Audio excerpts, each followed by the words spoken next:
nobody willingly returned to Umuru. The ones who left never looked back, and those who stayed, well, they didn't have much of a choice. But Adora wasn't like everyone else. After 15 years abroad, she came back. Her reason? A letter from her late grandmother, written in blood-red ink and delivered 5 days after the old woman had been buried. The letter wasn't signed, but it smelled of her grandmother's jasmine perfume. That scent, unmistakable, clung to Adora's memories like dust on old books. By the time she stepped off the creaky bus, Umuru had already changed. The air was thick, not with harmattan dust but with silence. Not a child in sight.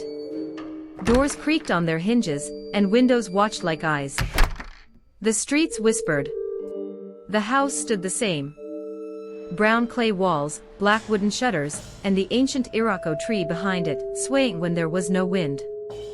As Adora stepped in, the floor groaned beneath her feet like it recognized the weight of her return. That night, the whispering began. She awoke to chanting, soft, rhythmic, ancient.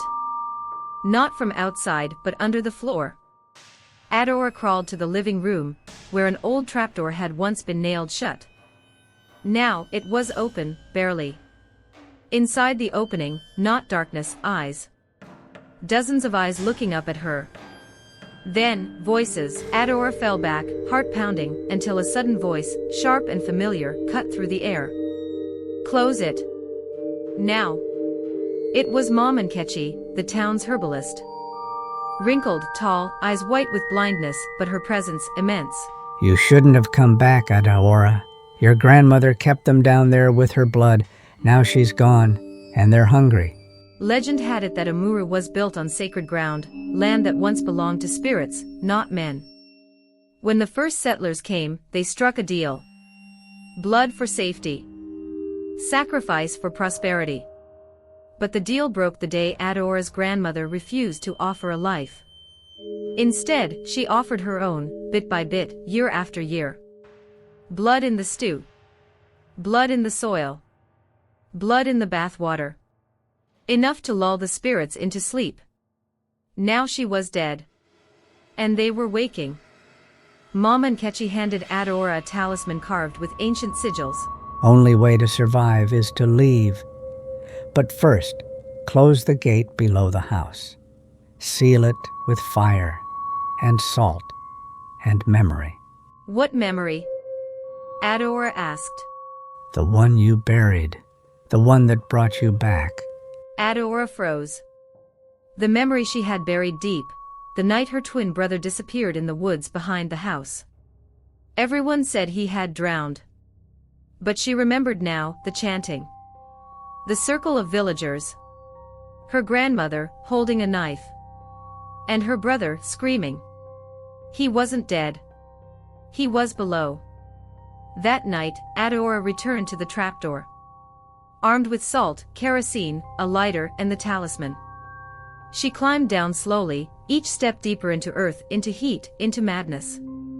The air buzzed with whispers, the walls pulsed like veins. And then, she saw them. Dozens of shadowy figures, with stretched faces and wide, hollow mouths. And in the center, a boy. Or what was left of one. Eyes empty. Lips cracked. Skin thin as old paper. Chijioke, she whispered. The figure turned. He remembered her. He lunged. But the talisman burned in her hand, and he stopped, trembling, crying black tears. Behind him, the shadows wailed. The pact was broken. The bloodline had returned, but not for sacrifice, for reckoning. Adora poured the kerosene, drawing a circle of fire, chanting words Mama Nkechi had taught her. The spirits screamed. The walls cracked. But the trapdoor above her glowed with light. She jumped through the flames and emerged in her grandmother's house, smoke behind her, silence returning. The next morning, the villagers came. No one asked questions. But they watched her. Some with fear. Others with respect. She was now the gatekeeper. Umuru had chosen her. And from that day, Adora wore red, not for fashion but as a warning. Don't open what your ancestors sealed. Don't whisper what should remain forgotten. But still, on some nights, you'll hear her brother's song echoing from the ground. Ada. Ada, remember me. Don't forget to like, comment, and subscribe for more scary stories.